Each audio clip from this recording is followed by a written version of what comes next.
So it looks like it's finally official. The Oppo Find N2 Flip has been announced today for the global market. I've actually been testing this phone for the last few weeks, and I have some thoughts. So let's talk about what this flip is all about and whether I like it more than its brother, the Find N2 Fold.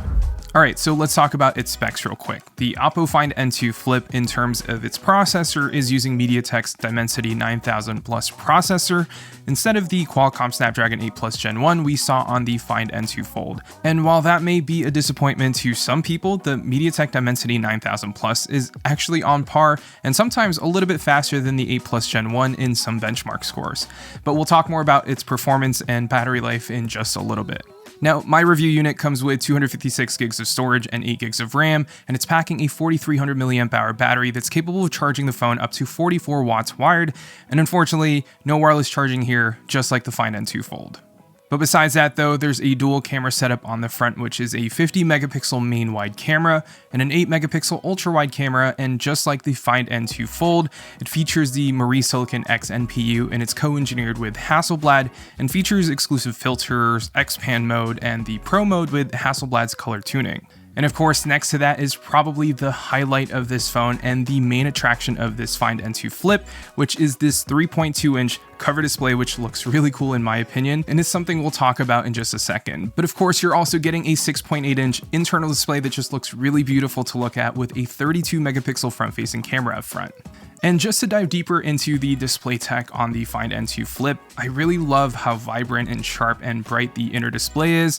The cover display up front is fine, but it doesn't get nearly as bright as the inner display, which has a peak brightness of 1600 nits. Now, unlike the N2 Fold though, the inner display is the only display on this phone that features 120 Hz refresh rate, which is super smooth and makes the phone feel super fast. But the smaller cover display features a regular 60 Hz refresh rate, but it is still AMOLED, which makes the display look vibrant and colorful, but still usable for things like checking notifications, using the display as a viewfinder for the camera, check the weather, run a timer, or set an alarm.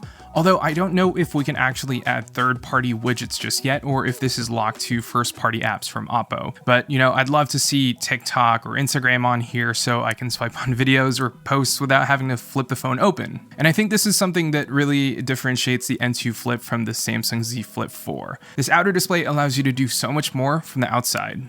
Now, as for the hinge and the crease on the N2 Flip, just like the N2 Fold, Oppo is using a second generation Flexion hinge, which basically made the overall design thinner and allows you to use the phone at almost any angle, which makes it awesome for taking group selfies by using the cover display up front. And the hinge isn't as stiff as the Z Flip, which I really like. And as for the crease, I'd say it's a lot better than the Z Flip 4's inner display. The crease on the Z Flip 4 is somewhat noticeable, especially when the phone's off, and I can actually feel the crease quite a bit when using the phone, but with the Find N2 Flip, I can barely tell that there's a crease when I'm using the phone, and the only time I think the crease is noticeable is when the phone's off and you're looking at the phone at a certain angle. But besides that though, this is pretty awesome.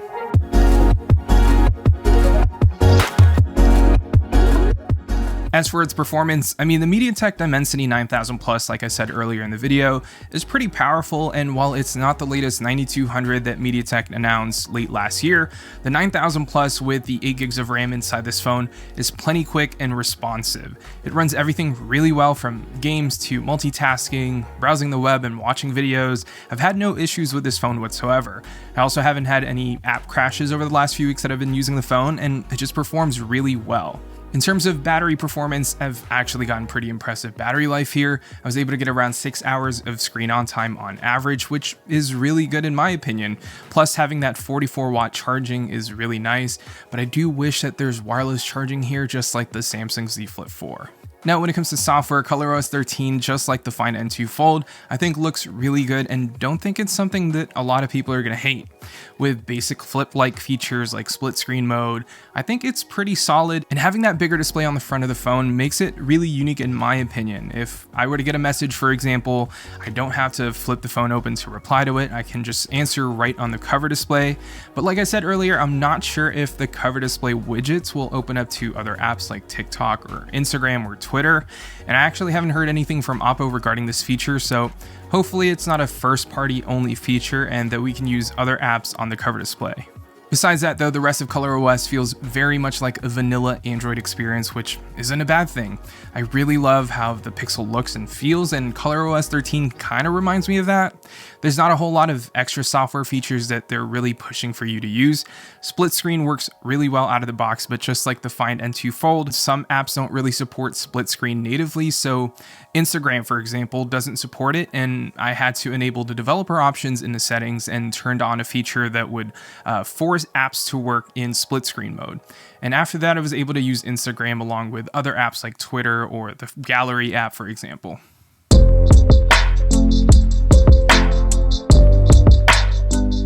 Alright, so when it comes to these two cameras up front, foldables and flips don't usually get the best of the best camera hardware, but what Oppo has on the Find N2 Flip is still pretty good for a flip phone.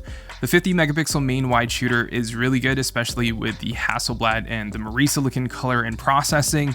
The ultra wide, in my opinion, is okay. It's an 8 megapixel shooter, so some shots will look grainy or not as sharp as the main wide camera, but the fact that you can use these two cameras as selfie cameras by using the cover display screen up front is really nice, and I actually keep forgetting that there's a 32 megapixel shooter inside the phone when the phone's flipped open. Now, in typical Oppo fashion, you can also enable beauty filters, but there's also a couple of filters that you can enable which are Hasselblad curated to give you more of an artsy vibe to your final image. Now, when it comes to videos, I think they look okay. It's good, but not great. I just don't love the videos that I've shot on a lot of Android phones, except maybe the S23 Ultra from Samsung.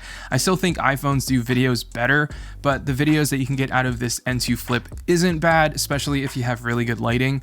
But once you get to darker environments, you will notice some fuzziness or the video stabilization working a little too hard. But yeah, that's pretty much it for this review on the Oppo Find N2 Flip. This is a really solid competitor to Samsung's Z Flip 4. It's not perfect, and some can argue Samsung still has this beat when it comes to software, but the bigger cover display and the better display tech on the inside with the crease feeling slightly better than Samsung's Z Flip 4, it's hard not to recommend this over the Z Flip 4. Now that it's gone global, more and more people can get access to this device, and in my opinion, the Find N2 Flip is one flipping awesome phone that you should probably consider if you're ready to move to a smaller phone. Anyways, thank you all so much for watching this video, and yeah, I'll see you all in the next one.